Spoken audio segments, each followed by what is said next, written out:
Your silence after the avoidant person's withdrawal, ending, or pattern of hot and cold behavior is having an effect they never anticipated and that you might not even realize is occurring. While you've been focused on healing, protecting yourself, and moving forward, while you've been maintaining boundaries that prevent further harm and refusing to participate in dynamics that don't serve you, something significant has been happening in the avoidant person's internal world. Your silence, your refusal to chase or pursue, your absence of the reactions they expected and perhaps unconsciously wanted has created a void that forces them to confront themselves in ways they've successfully avoided for years or decades. Without your pursuit to focus on, without your emotional reactions to make the problem about, without your presence to take for granted while pushing away, the avoidant person is left alone with their patterns and their impact. This aloneness, this lack of distraction, this absence of the familiar dynamic where your pursuit allows them to remain in a defensive posture creates conditions where self-reflection becomes unavoidable. They're finally seeing their toxic patterns, not because they suddenly developed insight or went to therapy or had a moment of spontaneous growth, but because your silence removed all the external factors that previously allowed them to avoid seeing themselves clearly. The patterns that were easy to justify or ignore when you were reacting to them, when you were pursuing them, when you were accepting their breadcrumbs, become impossible to ignore when you're simply gone. Your silence is a mirror that reflects back their dysfunction without the distortion that your emotional reactivity or continued availability created. It's forcing them to see what they do, how they hurt people, what they lose through their defensive patterns, and, most uncomfortably, that they are the consistent factor in the failure of their relationships. This recognition, if it occurs genuinely and deeply enough, is the only thing that ever motivates avoidant people to consider changing. But whether this recognition translates into actual change or simply into temporary discomfort, they'll eventually escape through finding a new person who hasn't yet learned to respond with silence that remains uncertain. Why your silence forces self-reflection they've avoided for years. The avoidant person has spent their entire relational life constructing an elaborate system of defenses, justifications, and projections that protect them from having to examine their patterns or take responsibility for the harm those patterns cause. This system works brilliantly as long as their partners continue participating in the dynamic the avoidant person creates. As long as someone is pursuing them, reacting emotionally to their withdrawal, accepting blame for the relationship's problems, or remaining available despite being treated poorly. Each of these responses from partners gives the avoidant person something external to focus on, rather than having to look inward at their own patterns and limitations. When a partner pursues them after withdrawal, the avoidant person can focus on the pursuit as evidence that the partner is too needy or too demanding, confirming their narrative that others want too much and that their withdrawal is a justified response to excessive pressure. When a partner reacts emotionally to their inconsistency, the avoidant person can focus on those emotional reactions as the problem, framing their partner as too sensitive or too dramatic, rather than examining why their behavior creates such reactions. When a partner accepts blame or tries to change themselves to accommodate the avoidance limitations, the avoidant person can maintain the fiction that the problems lie with their partners rather than with their own capacity. All of these external focuses prevent the self-reflection that would require them to confront their patterns. Your silence removes all of these external distractions and excuses. When you stop pursuing, when you stop reacting, when you stop accepting blame, when you stop being available, the avoidant person loses all the convenient explanations for why their relationships fail. They cannot claim you are too needy because you're not demonstrating any need for them. They cannot frame you as too emotional because you're responding with calm boundaries rather than with reactive emotion. They cannot blame you for the relationship's failure because you're not engaging in the ways that would give them ammunition to shift responsibility. Your silence creates a vacuum where all their usual defensive maneuvers fail to find purchase. This vacuum forces the avoidant person into a confrontation with themselves that they've successfully avoided throughout their previous relationships, without you to focus on, without your behavior to analyze and criticize, without your pursuit to resist. They're left with their own patterns as the only remaining variable in the equation. If every relationship follows the same trajectory, if they consistently end up alone after pushing people away, if they repeatedly lose people who cared about them, and if you're now gone without providing the dramatic exit or continued pursuit that would allow them to make it about you, they have to begin considering that maybe they are the problem. This consideration is what they've avoided for years through various defensive strategies, and your silence has made those strategies ineffective. The specific way your silence forces self-reflection is by disrupting the cycle the avoidant person typically experiences in their relationships. Usually, when they withdraw or create distance, their partner pursues them, which triggers more withdrawal, which triggers more pursuit, until eventually the relationship ends in an explosion of emotion and accusation that the avoidant person can point to as justification for why things didn't work. But when you respond to their withdrawal with your own calm distance, when you break the cycle by refusing to pursue, the avoidant person doesn't get the familiar pattern that confirms their worldview. Instead, they get the unfamiliar experience of someone simply walking away without drama, without desperate attempts to make them stay, without the emotional intensity that would allow them to frame the ending as about your inability to handle their independence. This unfamiliar experience creates cognitive dissonance that can't be easily resolved through the avoidant person's usual mechanisms. They expected you to chase. You didn't. They expected you to react emotionally. You maintained boundaries instead. They expected you to make the ending about how they hurt you. You simply left. This discrepancy between expectation and reality creates an uncomfortable question mark that their defensive system cannot easily answer. Why didn't you pursue? The comfortable answer would be that you didn't care enough, but they sense this isn't true based on how invested you were. Why didn't you fight for the relationship? The comfortable answer would be that you gave up too easily, but they recognize that you likely left because their patterns were untenable, not because of a lack of commitment. Your silence also forces self-reflection. By removing the validation and attention the avoidant person didn't consciously realize they were depending on. Despite their claims of not needing anyone, despite their performance of complete independence, the avoidant person was receiving something from your presence, your attention, your care, your investment. When that's suddenly gone, when you're no longer providing the validation and significance they took for granted while pushing away, they feel the absence in ways that make them uncomfortable. This discomfort, if they sit with it rather than immediately seeking to fill it with a new person or distraction, can lead to recognition that they do need connection, that they are affected by others, that their defensive independence is not as satisfying as they've been telling themselves.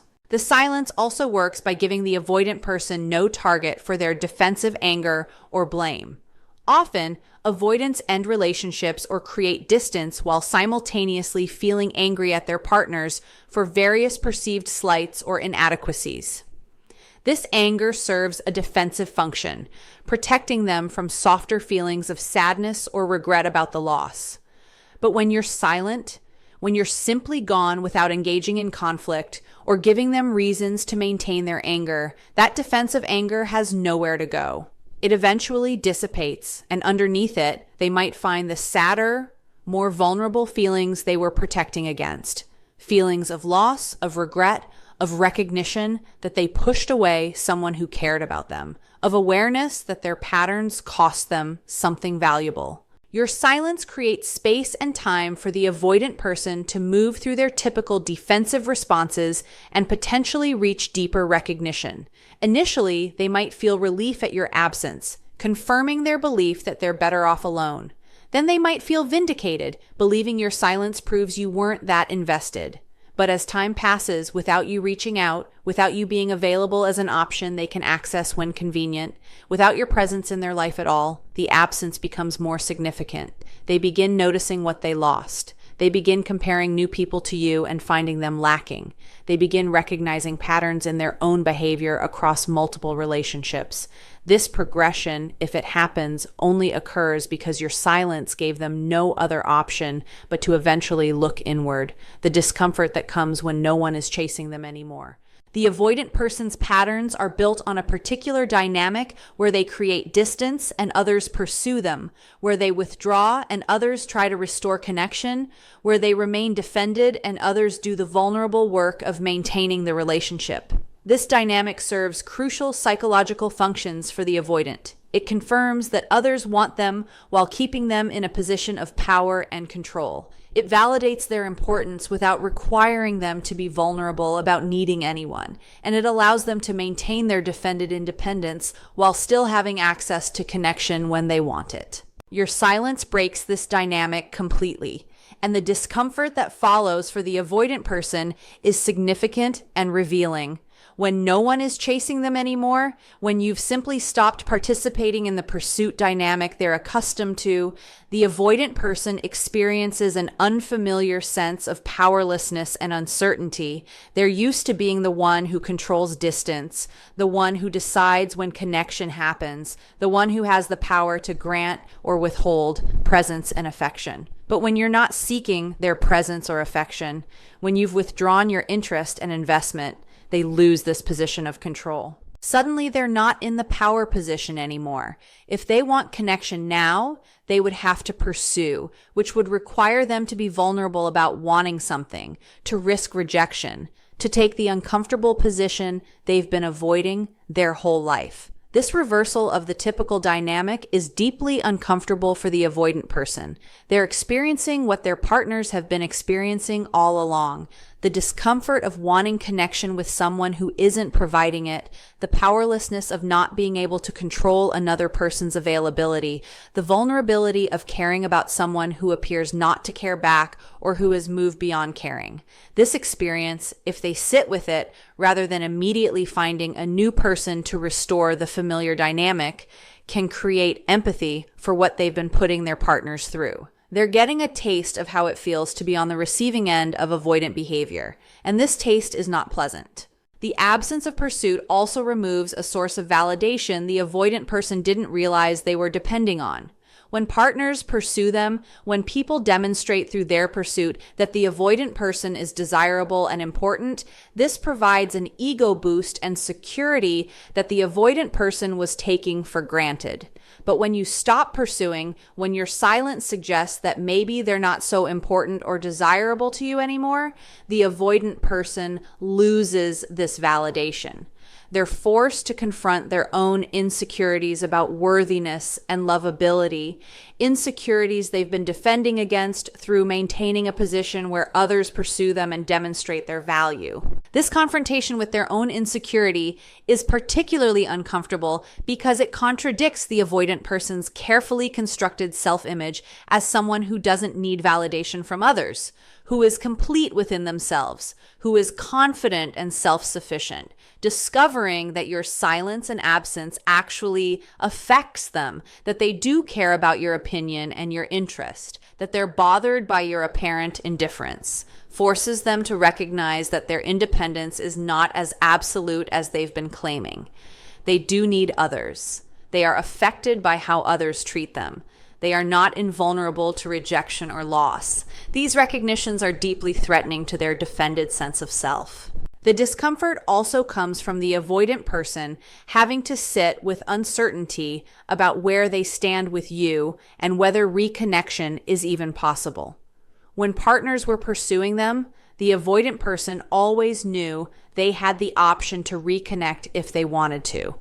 The partner's pursuit signaled ongoing availability and interest, but your silence creates real uncertainty. Are you done with them completely? Have you moved on? Would you even respond if they reached out? This uncertainty is uncomfortable because it means they might have actually lost something permanently rather than just maintaining it at a distance until they felt ready to engage again. The absence of the familiar dynamic also means the avoidant person cannot predict or control what happens next in ways they're accustomed to. Usually, they create distance and their partner pursues until eventually the avoidant decides whether to allow some reconnection or to end things completely. They're in control of the timeline and the outcome. But when you're silent, when you're not pursuing, the control shifts to you. You're the one who decides where the reconnection happens. You're the one holding the power over whether the relationship continues in any form. This loss of control is intensely uncomfortable for someone whose entire defensive structure is built around maintaining control through distance and emotional unavailability. The discomfort is also evident in how the avoidant person starts monitoring you more carefully when you're silent. When you were pursuing them, they didn't need to wonder what you were doing because your pursuit made your interest and availability clear.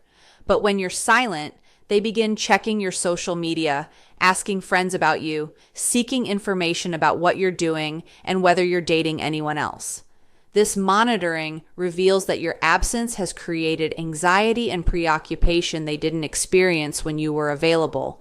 The tables have turned, and they're now the one who is wondering and seeking information, behaviors they would have judged harshly in their partners, but that they find themselves engaging in when faced with the real possibility of loss. Your silence also removes the distraction that the push-pull dynamic provided. When the avoidant person was managing your pursuit, resisting your closeness, maintaining their boundaries against your attempts at intimacy, they were occupied with the mechanics of the dynamic rather than with examining why the dynamic existed or whether it was healthy. But when you're simply gone, when there's no pursuit to resist and no closeness to create distance from, they're left with empty space where the dynamic used to be. This emptiness can force reflection on what they were doing and why, on whether the patterns serve them, on what they're actually accomplishing through their defensive strategies. The discomfort reaches its peak when the avoidant person realizes that your silence might be permanent, that you might genuinely be done rather than just giving them space or playing a strategic game they can wait out. If they sense that you've actually moved on, that you're building a life without them, that you're not waiting around, hoping they'll come back, they experience a form of loss they've been protecting themselves from their entire life. This is not the controlled distance they create. This is an actual ending they didn't fully choose and cannot reverse through their usual means. The permanence of this loss, if they allow themselves to feel it rather than defending against it, can create the crisis that finally motivates examination of their patterns. How absence reveals what pursuit obscured. The dynamic of pursuit and withdrawal that characterized your relationship with the avoidant person created a specific set of conditions that obscured certain truths and prevented certain recognitions from emerging. Your pursuit gave the avoidant person convenient explanations for their withdrawal. Your emotional reactions provided distractions from their patterns. Your continued availability allowed them to take you for granted while pushing you away. But your absence, your silence, your withdrawal from the dynamic entirely removes all of these obscuring factors and reveals truths that pursuit kept hidden. The avoidant person is now confronting realities that your presence and pursuit allowed them to avoid seeing. Your absence reveals that the problem was never your pursuit, but rather their discomfort with intimacy itself. When you were pursuing them, the avoidant person could frame your pursuit as the reason they needed distance, suggesting that if you would just stop chasing, if you would give them space, if you would be less needy, they would be able to engage more fully. But now that you're completely absent, now that you're not pursuing at all, they're discovering that the discomfort doesn't disappear. They're still avoiding intimacy, still maintaining distance, still unable to show up vulnerably and consistently. This discovery, if they're honest with themselves, reveals that your behavior was never the actual problem. Their patterns would exist regardless of how you behaved because the patterns are about their internal wounds and defenses, not about your external actions. Your absence also reveals what you actually provided in their life, the value they took for granted while you were available. When you were present and pursuing, when you were consistently caring about them and trying to maintain connection, the avoidant person didn't have to appreciate what you provided because it was always there. They could focus on what they perceived as negative aspects of your presence, the ways you wanted too much or demanded too much, without recognizing all the positive things you brought to their life. But now that you're gone, now that they're living without your care, your interest, your understanding, your presence, they're beginning to notice what's missing, the specific ways you made their life better, the particular qualities you possess that are hard to find in others, the depth of understanding you offered that others don't provide. All of this becomes visible through its absence. This recognition of what they lost is particularly powerful because it cannot be dismissed as idealization or fantasy. When you were there, the avoidant person could tell themselves they didn't really need what you provided, but now they have the opportunity to find that hypothetical other person, and they're discovering that what you provided is actually quite rare. The new people they encounter don't understand them the way you did. The casual connections they form don't provide the depth you offered. The alternatives they explore don't compare favorably to what they had with you. Your absence is revealing that you were not as replaceable as they assumed. Your absence also reveals the pattern that connects all their failed relationships. When you were present and engaged in the dynamic with them, the avoidant person could maintain the story that each relationship failed for specific reasons related to that particular partner's inadequacies or incompatibilities. But when you're gone and they're alone examining the pattern of their relational history, the common thread becomes undeniable. They are the consistent factor across all these failed relationships. Their partners varied in personality, needs, attachment styles, and behaviors, but the relationships all followed a similar trajectory. Initial connection, increasing closeness that triggered their anxiety, withdrawal and creation of distance, eventual ending. This pattern repeats regardless of who the partner is, which reveals that the problem is not the partner's, but the avoidant person's inability to sustain intimacy. Your silence reveals the truth about the avoidant person's avoidance, serving as a defense rather than a preference. When you were pursuing them, they could frame their need for space and distance as a healthy preference for independence, as a lifestyle choice that simply didn't align with your needs. But now that you're not pursuing, now that you're giving them all the space and independence they claim to want, they're discovering that the space feels empty rather than freeing. The independence they claim to cherish feels like loneliness. The freedom they said they needed feels like isolation. This discovery, if they're honest about it, reveals that their avoidance was never about genuinely preferring to be alone, but about being too afraid to risk the vulnerability that sustained intimacy requires. Your absence also reveals their capacity for the very behaviors they claimed were too demanding when you asked for them. The avoidant person might have claimed they couldn't text regularly, couldn't make plans in advance, couldn't talk about feelings, couldn't commit to progression. But in your absence, if they're trying to connect with someone new, they might discover they can actually do all these things when the person hasn't triggered their deepest defenses yet, when the relationship is still surface level and doesn't threaten them with genuine vulnerability. This discovery reveals that their claimed incapacity was actually about unwillingness or about a specific trigger related to the depth of connection with you, not about absolute limitations they possess. They could show up better. They chose not to. And this choice is harder to justify in retrospect. The absence reveals how their defensive patterns hurt not just their partners, but themselves as well. When you were present, the avoidant person could focus on how maintaining their boundaries and independence protected them from the perceived threats of intimacy.